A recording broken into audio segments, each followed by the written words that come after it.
Hello everyone, Ron here from RJJ's Reactions and L.T.L Tutoring Central, because I will probably be putting this video up on both channels once again because it is going to be a recitation of the Edgar Allan Poe poem The Raven. You can see a raven picture here, and also the reaction to the Alan Parsons Project song The Raven, which is connected to the Poe poem as well. So we're talking a bit about literature here and music as in the same video, so we'll be popping it up on both channels. I've already done A Dream Within a Dream, again a recitation of the poem and the Alan Parsons Project version, so you can check that out on the channel if you like.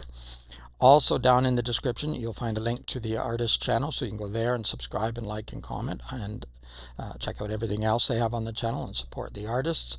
I really do encourage you to, at the very least, hit the subscribe button. I hope you'll hit subscribe here. It helps the channels a lot. Thank you very much to everyone who has subscribed and sent messages, information, liked videos, etc., shared videos. I read all of your original messages. If you put a message on a message, I might not see it. So if you want me to see your original message, make sure you send it as an original. I keep repeating myself there, but anyway, there you go. Also in the description, there is a way to bump up your request and get it much quicker than on the regular list. It is just super long. If you want it quickly, use one of the donation methods. Let me know what you want me to react to, of course. And if you have a shout out name you prefer, let me know that too, and you will get your reaction very quickly indeed. Now, the poem we're going to look at first, The Raven, read by Christopher Lee, the famous British actor. Amazing voice. I'm sure it's going to go really well here with this particular poem. Once upon a midnight dreary, while I pondered, weak and weary, over many a quaint and curious volume of forgotten lore, while I nodded, nearly napping, suddenly there came a tapping, as of someone gently rapping at my chamber door. "'Tis some visitor," I muttered, tapping at my chamber door. Only this, and nothing more. Distinctly I remember it was in the bleak December, and each separate dying ember wrought its ghost upon the floor. Eagerly I wished the morrow. Vainly I had sought to borrow from my books surcease of sorrow, sorrow for the lost Lenore, for the rare and radiant maiden whom the angels named Lenore, nameless here forevermore. So it is a reaction video, so I will have to stop a little bit. Beautiful reading, that voice. It's the timbre of that voice is perfect for this kind of poem. Probably perfect for anything really, but also the poem is written in a very musical way as well, so the music is helping and the poem is helping the music. It's sort of complementing each other. And yeah, the narrator lamenting the loss of his Lenore, the death of Lenore. It's just, I think it's perfectly done here so far. Let's keep going. And the silken, sad, uncertain rustling of each purple curtain thrilled me, filled me with fantastic terrors never felt before, so that now, to still the beating of my heart, I stood repeating, "'Tis some visitor entreating entrance at my chamber door, some late visitor entreating entrance at my chamber door. This it is, and nothing more." Presently, my soul grew stronger. Hesitating then no longer, "Sir," said I, "or Madam, truly your forgiveness I implore, but the fact is I was napping, and so gently you came rapping, and so faintly you came tapping at my chamber door, that I scarce was sure I heard you. Here I opened wide the door." Drama. Darkness there, and nothing more.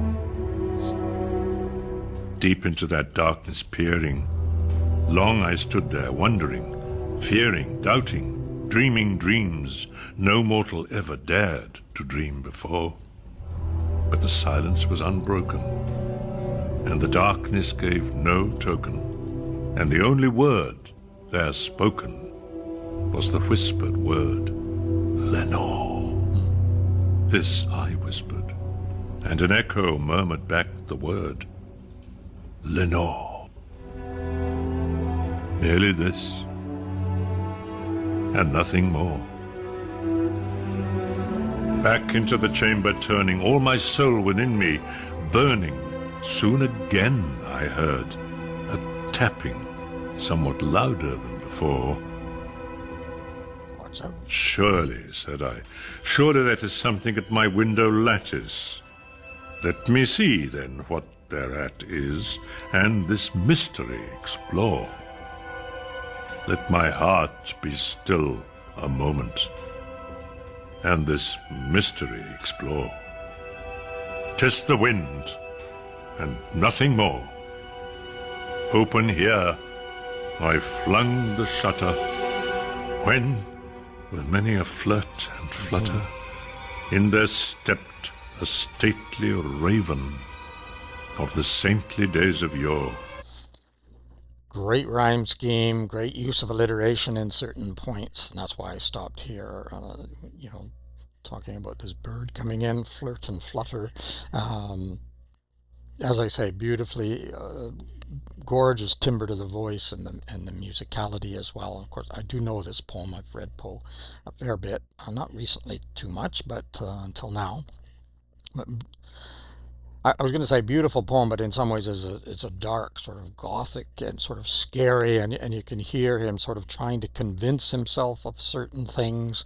And the other thing that I would keep in mind is this happening, or is this happening in the mind? And I think that's in the poem as well, and I'll let you decide that.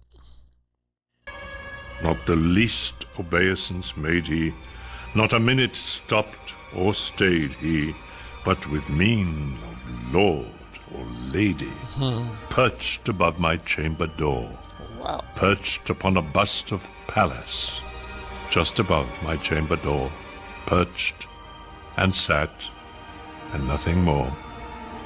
Then this ebony bird beguiling my sad fancy into smiling, by the grave and stern decorum of the countenance it wore. Though thy crest be shorn and shaven, thou, I said, art sure no craven, ghastly, grim, and ancient raven, wandering from the nightly shore. Tell me what thy lordly name is on the night's Plutonian shore. Quoth the raven, nevermore.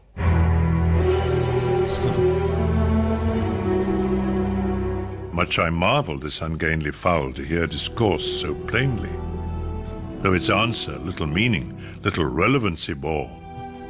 For we cannot help agreeing that no living human being ever yet was blessed with seeing bird above his chamber door. Bird or beast above the sculptured bust above his chamber door, with such name as Nevermore. But the raven, sitting lonely on the placid bust, spoke only that one word, as if his soul in that one word he did outpour. Nothing further then he uttered, not a feather then he fluttered. Still I scarcely more than muttered, other friends have flown before. On the morrow will he leave me, as my hopes have flown before? Then the bird said, nevermore.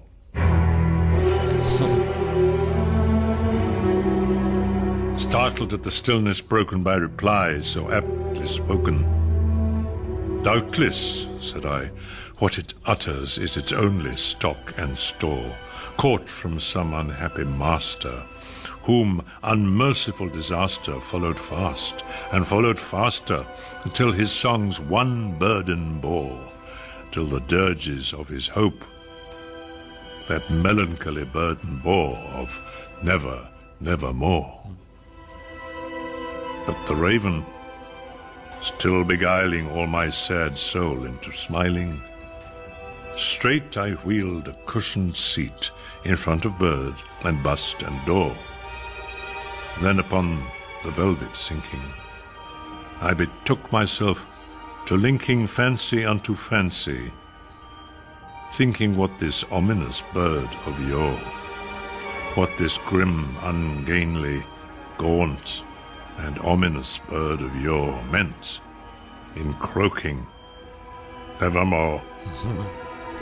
This I sat engaged in guessing, but no syllable expressing to the fowl, whose fiery eyes now burned into my bosom's core.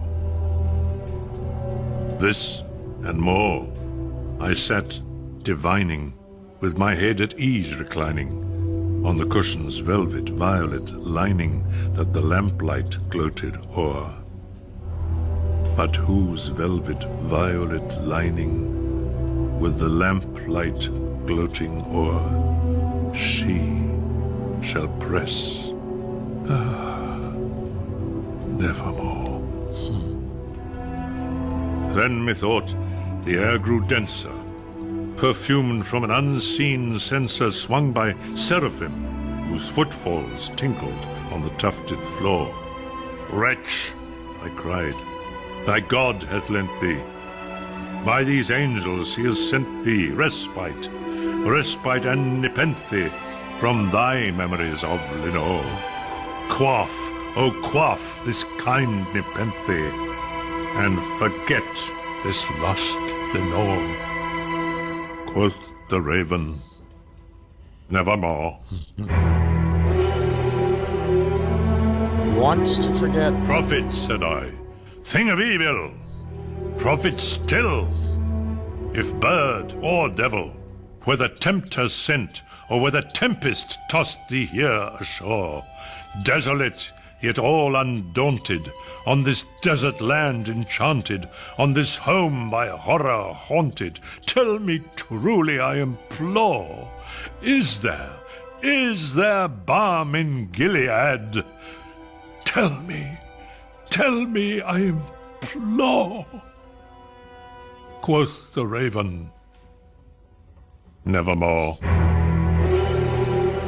Prophet, said I, thing of evil, prophet still, if bird or devil, by that heaven that bends above us, by that God we both adore, tell this soul with sorrow laden, if within the distant Aidenn it shall clasp a sainted maiden whom the angels named Lenore. Clasp a rare and radiant maiden whom the angels named Lenore.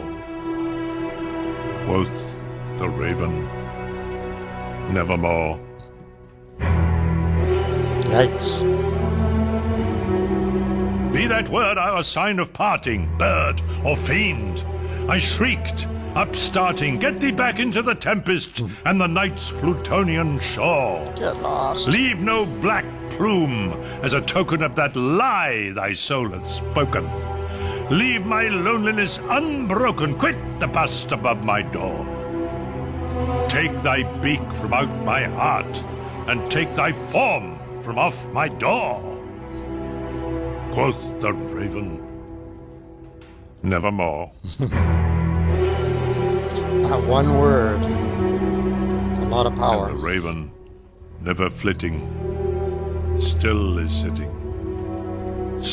sitting on the padded bust of Pallas, just above my chamber door. And his eyes have all the seeming of a demon's that is dreaming, and the lamplight o'er him streaming throws his shadow on the floor. And my soul, from out that shadow that lies floating on the floor, shall be lifted nevermore. Wow.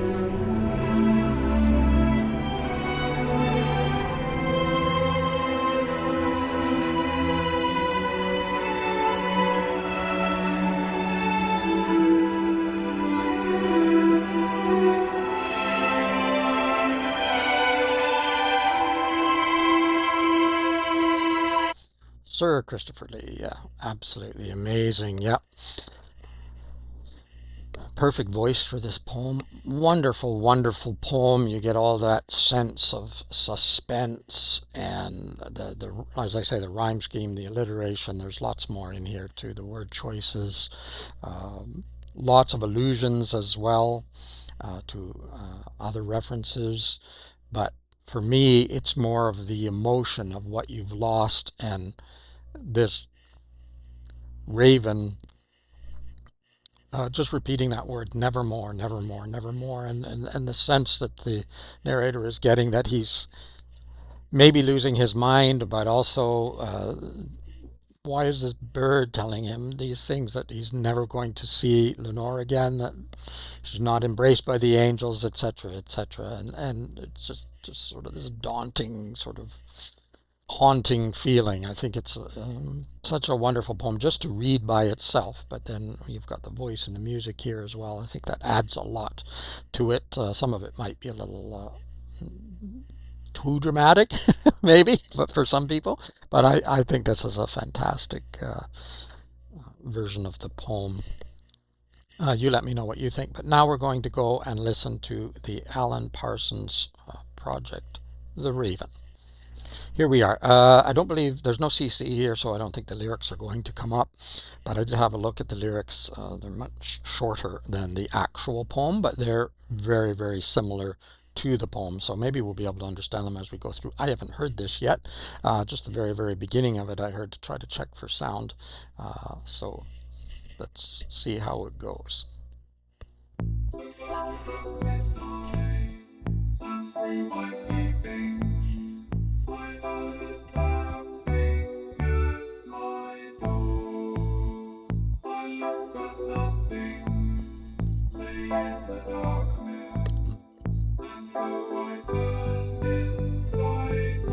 Kind of an echo in that percussion is great.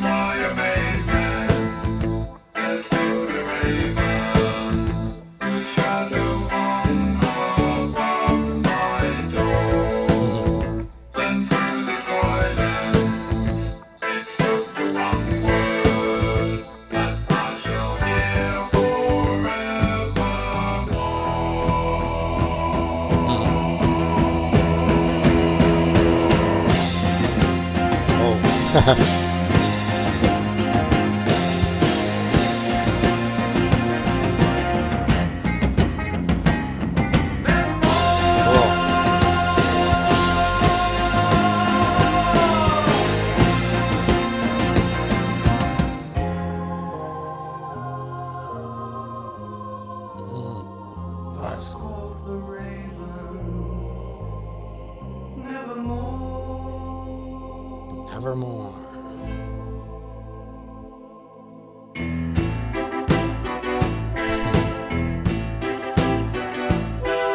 Almost like a march.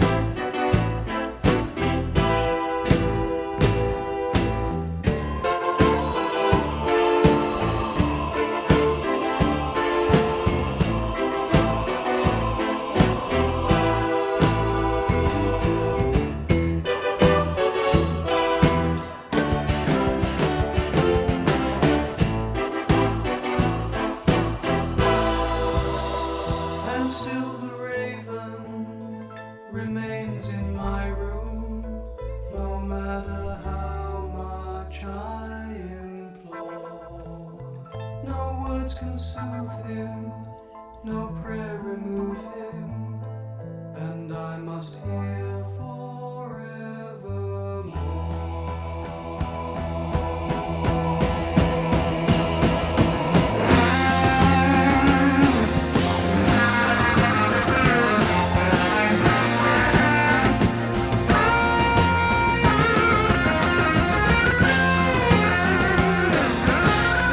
Super guitar work.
Awesome. Very different.